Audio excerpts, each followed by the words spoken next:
Hello everyone, আসসালামু আলাইকুম। আশা করি আপনারা সবাই ভালো আছেন, আমিও ভালো আছি। আজকে আপনাদের জন্য নিয়ে আসলাম নতুন একটা ব্লগ ভিডিও। জুম্মা মোবারক। আজকে শুক্রবার, জুম্মার দিন আমরা কি রান্না করলাম, এই পুরো ভিডিওটা দেখলেই জানতে পারবেন, বুঝতে পারবেন কি কি আছে আর কি কি কাজ আমরা করলাম। দেখেন, আজকে রান্না করতে আসছি শাড়ি পরে। এই শাড়িটা অনেক আগেই এনেছিলাম, কিন্তু পরি বলে একদিনও পরা হয় নাই। তা ভাবলাম আজকে একটু শাড়িটা পরে নেই, শাড়িটা পরেই রান্না করতে আসি। সব গোছগাছ আগেই করে নিয়েছি। দেখেন, আজকে কিন্তু বড় একটা মাছের মাথা ভাজলাম। আগেই আমি কেটে বেছে ধুয়ে নিয়েছি ভালো করে, হলুদ লবণ দিয়ে মাখানোর পরে কিন্তু অনেকক্ষণ থাকার পরে একটু পানিটা ছেড়ে দেয়। তারপরে এই মাছটা আমাদের জন্য একজনে নিয়ে আসছিল, তার পুকুরের মাছ ছিল এটা। আমরা এই মাছ আগেও খেয়েছি, কিন্তু মাথাটা আর খাওয়া হয়নি, কারণ আমরা সংসারের কেউ ছেলে মেয়ে, সংসারের যে কর্তা, সেও মাথা বেশি একটা পছন্দ করে না, তার জন্য খাওয়া হয়নি, রান্না হয়নি। আজকে বের করে ভালো করে ভিজিয়ে রেখে ধুয়ে আজকে রান্না করব। এই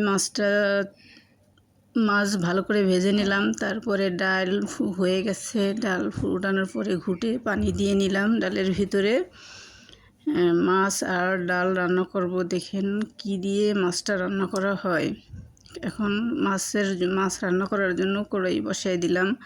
মাছ ভাজার পরে ডালে তো পানি দেওয়া হয়ে গেছে, এখন দেব মশলা। আগে কিন্তু আমি কড়াইতে করে পেঁয়াজ জিরা দিয়ে টেলে উঠে আনিছি। যেমন আমরা বলি শাক বাটা দেবো আর কি, যখন হয়ে আসে তরকারিটা। এই কারণে পেঁয়াজ মরিচটা একটু কম দিলাম, কারণ আমরা কিন্তু সরিষার তেল খাই, কারণ সয়াবিনও খাই, সব কিছুর সাথে না আর কি। তবে আমাদের ডাক্তারের নিষেধ আছে তেল একটু কম খাওয়া, কিন্তু সব সময় তো আর পরিমাণ মতো দেওয়া যায় না, সময়তে বেশি হয়ে যায়। তারপরে পেঁয়াজটা একটু কম দিলাম, কারণ আমি আগেই পেঁয়াজ টেলে শাক উঠে আনিছি, যে এইগুলো আবার বেটে দেব পরে। এখন একটু আদা রসুন বাটা দিলাম, কাঁচামরিচ কাটা দিলাম, হলুদের গুঁড়া, কাঁচামরিচ কাটা অল্প দিলাম, কারণ বাটা মরিচও ছিল, ওই বাটা মরিচটুকু পরে আমি দিয়ে দিয়েছি। মরিচের গুঁড়া, লবণ এগুলো দিয়ে দিলাম। মশলাও একটু, ডাক্তাররা কিন্তু সবসময় বলে ঝাল মশলা তেল একটু কম খাবেন, কিন্তু চেষ্টা করি কম খাওয়ার জন্য। হয়তো মাঝে মধ্যে একটু বেশি হয়ে যায়। স্বাদ করে খেতে হলে কিন্তু বেশি বেশি দিতে হয়, কিন্তু কম কম খাওয়াটাই ঠিক, ডাক্তারে কিন্তু এটাই বলে। মাছটা কিন্তু রান্না করব পালং শাক দিয়ে। পালং শাকের তরকারি খেতে কিন্তু ভালোই লাগে, আর পালং শাক খাওয়া কিন্তু ভালো, শাক সবজি খাওয়া ভালো। আপনারাও সবাই খাবেন। শাক সবজিতে প্রচুর পরিমাণে ভিটামিন আছে। আমরা শাক সবজিটা একটু বেশিরভাগ খেতে চেষ্টা করি, কারণ শাক সবজিটা যে তরকারি হোক না কেন, শাকটা একটু থাকেই। আমরা বেশিরভাগই শাকটা রান্না করি আর কি। আজকেও এই কারণে মাছ দিয়ে রান্না করলাম, বড় মাছ দিয়ে রান্না করলাম, শাক দিয়ে, পালং শাক দিয়ে। এই মাছ এখন তরকারিটা কিন্তু বসাইয়া ফেললাম, তরকারি বসানো শেষ, মশলাটাও দিয়ে ফেলছি। দেওয়ার পরে দেওয়া শেষ করার পরে ফ্রিজে রেখে দিলাম মশলাটা। তারপরে এইভাবেই কিন্তু আমরা বাসায় থাকি, বাসায় কাজবাজ করি। বাড়ির ভিতরে বৈশাও আমার একটা ছোটোখাটো একটা বিজনেস আছে, 3 পেজের। আমি নতুন ব্যবসা শুরু করছি। আপনারা সবাই আমার জন্য দোয়া করবেন, এই আশা রইল। সবাই আমার পাশে থাকবেন।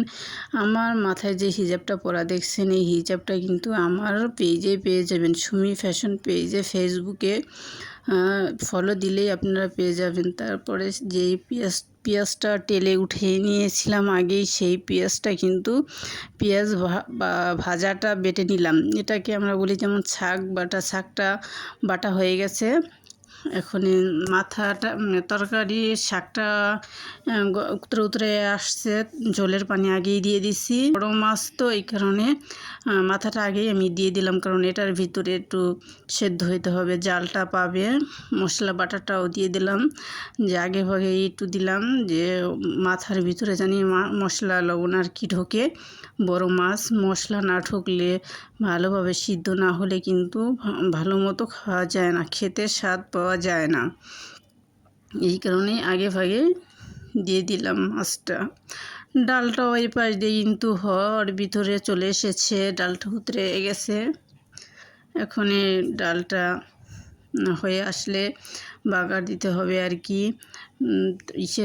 তরকারির ভিতরেও মশলা দিয়ে একটু নাড়াচাড়া ভালোভাবে করে মিশিয়ে নিলাম। তারপরে রান্না হয়ে গেছে শেষ পর্যায়ে, এখন খাওয়ার জন্য প্রস্তুত।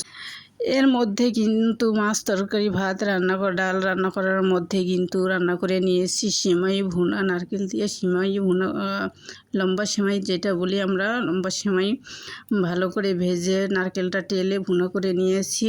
আমরা ভুনার সিমাই খেতে অনেক সবাই পছন্দ করি। তারপরে এখন ভাত বাড়তেছি আর কি সবাই খাওয়ার জন্য। দুপুরের খাবার, যেহেতু জুম্মা মুবারক, দুপুরের খাবার খাবো সবাই। বসলাম খাবারের জন্য, খাওয়া দাওয়া করার জন্য।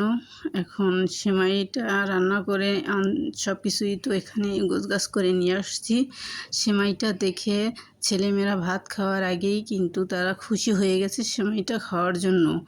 সেমাইটা আমরা আগেই সবাই খাওয়ার জন্য অস্থির, যে আমার ছেলে খাইতেছে, তারপরে মেয়েও খাইতেছে, যে এখন আগে সিমাইটাই খেয়ে নিই, পরে ভাত খাই। সিমাইটা আগে খাওয়া শুরু করলাম। আপনাদের যদি ভিডিওটা ভালো লাগে বেশি বেশি লাইক কমেন্ট শেয়ার করবেন, আপনারা পাশে থাকবেন, এই কামনা এই আশা রইল। যত মানুষই পিছনে যত কথাই বলুক, যা কিছুই করুক, বরকতের মালিক রহমতের মালিক এক আল্লাহ পাকই কিন্তু যথেষ্ট। যে 100 লোকেও জানা পারবে আল্লাহ পাক কিন্তু একাই সব। আল্লাহ পাকে যদি বরকত দান করেন, কেউ কোনো কিছু করতে পারবে না। এই পর্যন্তই ভিডিওটা।